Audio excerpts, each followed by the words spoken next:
पता नहीं कैसे परखता है मेरा ईश्वर, मुझे परीक्षा भी कठिन लेता है और मुझे हारने भी नहीं देता।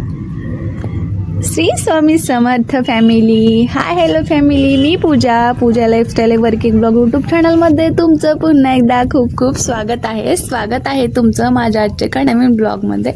तर नवीन ब्लॉगची सुरू झाली म्हणजे नवीन व्हिडिओची सुरू झाली, नवीन गोष्टीची सुरू झाली हे तुम्हाला माहिती. तर अगोदरच्या ब्लॉगमध्ये तुम्ही पाहिलेलंच होतं आपण कुठे आलेलो होतं आपण आणि आपली तयारी काय होती. तर अशीच तयारी करून आपण फायनली इथे आलेलो आहोत. तर ब्लॉग कंटिन्यू करा आणि कसा वाटतो कमेंटमध्ये नक्की सांगा. तर बाकीच्या गोष्टी आपण पुढे मारूयात. तर बाकीच्या तर गप्पा मारायच्याच आहेत, त्यासोबतच आता आपण इथे जेवण सुद्धा करणार आहोत. काय काय जेवण घेऊन आलो ते तुम्हाला दाखवतो. काय झालं, शेती नाहीये म्हणून काय झालं, तर इच्छा तर प्रत्येक गोष्टीमध्ये पूर्ण करू शकतात ना. तशाच पद्धतीने आम्ही आमच्या इच्छा काहीतरी पूर्ण केलं. तर प्रत्येक गोष्टीमध्ये आनंद शोधला तर छोट्या छोट्या गोष्टीमध्ये खूप सारे आनंद भेटू शकतात. तर तशाच तुम्हाला काही गोष्टी मी या व्हिडिओमध्ये सांगितलेल्या आहेत आणि सांगणार.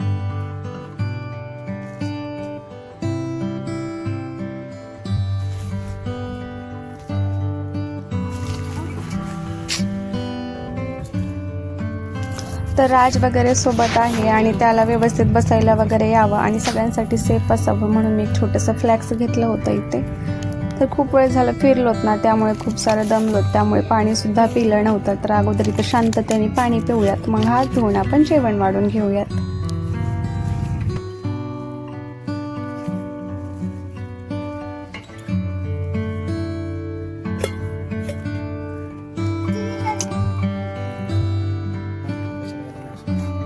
तर आता आपण जेवण वाढून घेतोय, त्यासोबतच मस्त असा पातीचा कांदा, काकडी वगैरे घेतलेली आहे, बाजरीची रोटी, ज्वारीची अशी पातळ रोटी, खीर वगैरे आपण इकडे बनवलेलं आहोत. खपली गव्हाची खीर आहे हे आणि खिचडी, थोडंसं तिखटसर असं काहीतरी असावं म्हणून माझी फेवरेट खिचडी आहे जे की मला ऑल टाईम आवडते त्या टाईपमध्ये मी बनवलेली. आणि इकडे भजी वगैरे. तर भजी तर वेगवेगळ्या प्रकारे बनवली जाते, पण लातूरच्या पद्धतीने मी इकडे बनवलेली आहे. आणि इकडे आंबील, त्यासोबतच खीर, दूध आणि त्यासोबत छान असं तूप. तर राजसोबत होता तर त्याच्यासाठी स्पेशल अशा चपात्या सुद्धा बनवून आणलेल्या होत्या.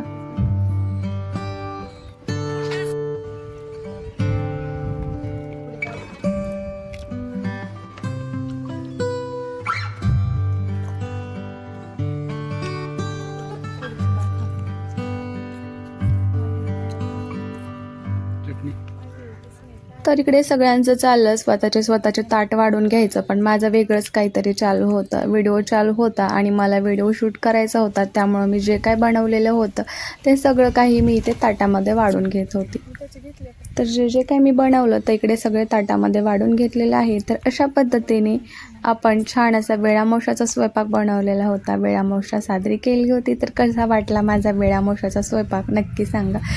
सर्वात महत्त्वाचं म्हणजे अगोदर मी आंबील टेस्ट केली, ते मला खूप आवडते वेळामोशाची आंबील. तशाच पद्धतीने मी बनवलेली होती आणि ते सर्वांना सुद्धा खूप आवडली. त्यानंतर राज बोलला, मम्मा एकट्याचंच तू ताट मस्त असं वाढून घेतले, मला एक घास सुद्धा भरवलेला नाही आहे. तर इकडे राजसाठी एक घास भरवलेला.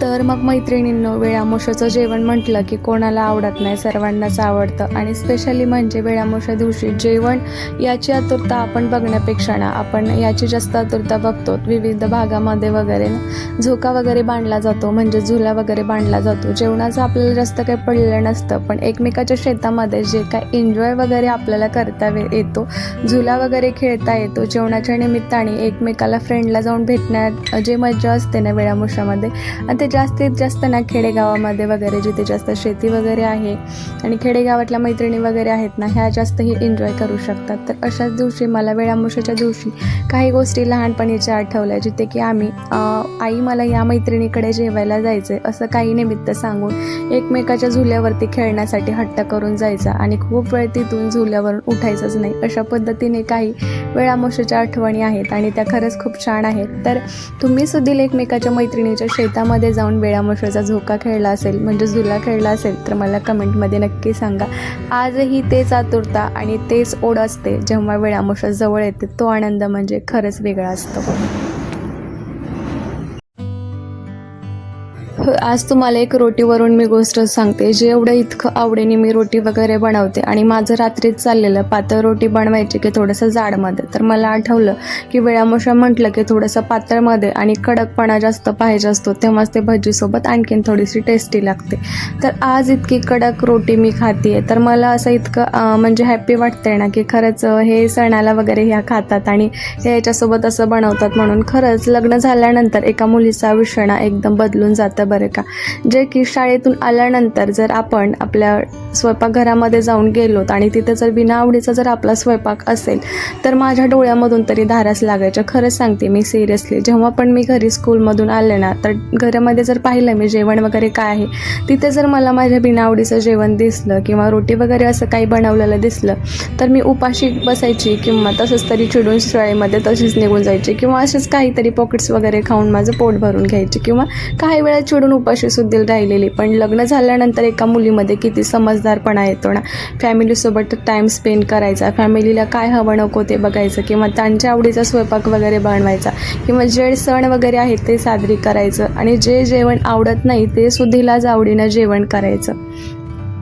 खरंच सोपं नसतं एका मुलीचं आयुष्य. लग्न झाल्यानंतर तिचं आयुष्यच नाही पूर्ण स्वप्नसुद्धा बदलून जातं.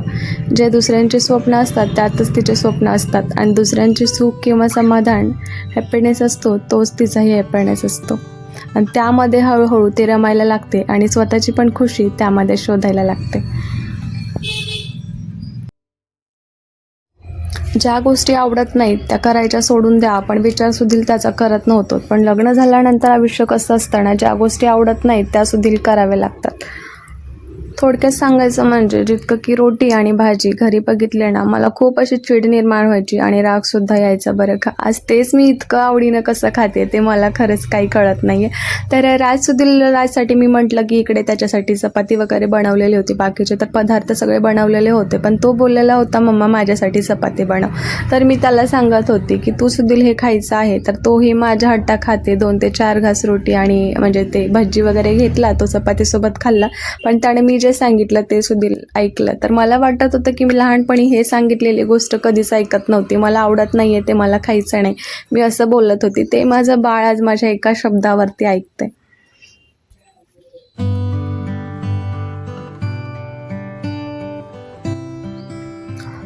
तर मला इतकं सांगायचं आहे, मुलीचं आयुष्य खरंच सोपं नाही आहे बरं का. एक लग्नानंतरचं आयुष्य आणि अगोदरचं जे इमॅजिन केलं ती कशी हँडल करते ते तिलाच माहिती असतं. तरीसुद्धा आपण प्रत्येकजण तिला नावच ठेवत असतो. तिच्यासाठी त्या सगळ्या गोष्टी काही सोप्या नसतात, पण त्या सगळ्या काही सोप्या करते.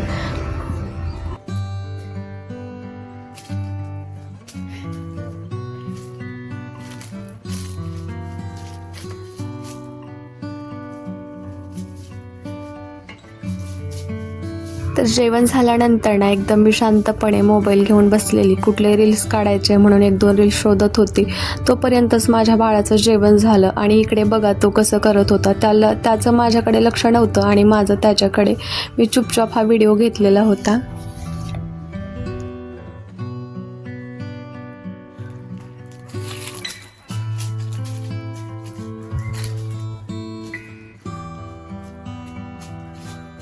तर एक रील्स आली आहे ना, म्हणजे एक ट्रेंडिंगला एक सॉन्ग आलेलं आहे, नाचू किती उड्या मारू किती, असंच काहीतरी आहे ते. तर तेच मला इथं सारखं सुचत होतं. माझा पक्षी जे आहे ना, माझा उंदीर मामा ऑल टाईम घरामध्ये बांधून असल्यासारखा असतो. म्हणजे शाळेत जायचं, घरी यायचं वगैरे, जेवण वगैरे, आणि तितकंच त्याला कुठे फिरता पण येत नाही. तर आज थोडंसं आजाद झाला, म्हणजे आज थोडंसं मोकळं सोडलं त्याला मी, बाहेर काढलं जाळ्यातून. आज किती खुश होत होता बघा, नाचू किती आणि उड्या मारू किती असंच बोलत होता तो. पण मी नंतर म्हटलं मी त्याला, नाचू किती उड्या मारू किती असं काही करायला लागलाय का? तर हां बोलला आणि तो पण तसंच बोलून नाचत होता.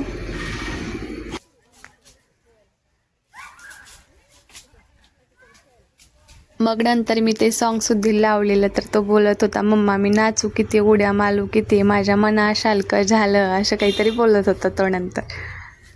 मग त्याचं झाल्यानंतर तिकडे ना असं डोळ्याला पट्टी बांधून ना खूप जण फॅमिली वगैरे आलेली होती ना, तर ते सगळे तिकडे एन्जॉय करत होते. डोळ्याला पट्टी बांधून कोण आहे त्यांचं नाव ओळखायचं आणि मग नंतर ते पट्टी आहे ना त्यांच्या डोळ्याला बांधायची. अशा पद्धतीने तिथे खूप सारे गेम तिथे एन्जॉय करत होते. मला तरी असं नव्हतं पण मूड एन्जॉय वगैरे करावं इतकं म्हणून, पण ते बघून मला पण राहत नव्हतं. लहानपणीच्या आठवणी येऊन म्हटलं लहान माझं बाळ आहे तर त्याला पण नवीन काहीतरी गेम शिकवूयात आणि त्याच्यासोबतही थोडंसं एन्जॉय करूयात. तर फर्स्ट टाईम मी त्याच्या डोळ्याला बांधलं आणि आता तो मला पकडणार आहे. बघा पुढं काय करतो.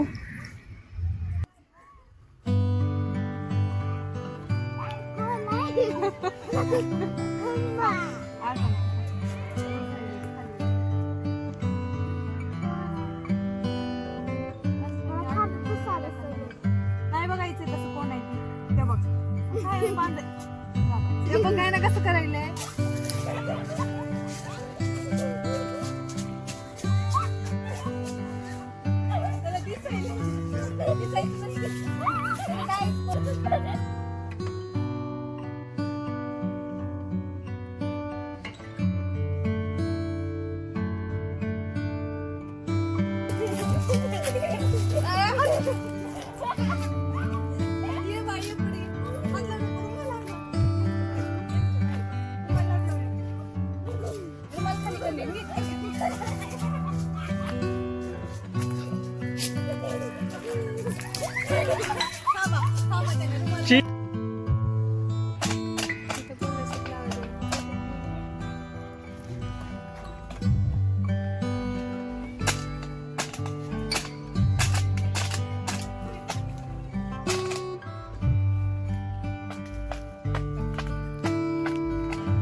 तर छान असं मी तुम्हाला मंदिर संपूर्ण दाखवलेलं आहे. तुम्हाला कसं वाटलं नक्की सांगा. आणि लातूर औषधाच्या जवळपास इथे असाल तर एकदा नक्की या, किंवा थोडंसं दूर पण असाल तर एक दिवसाचा प्लॅन नक्की करा. खूप छान असं हे आहे बघण्यासारखं आणि मुलांना घेऊन आलात तर त्यांना सुद्धा खूप एन्जॉय होईल.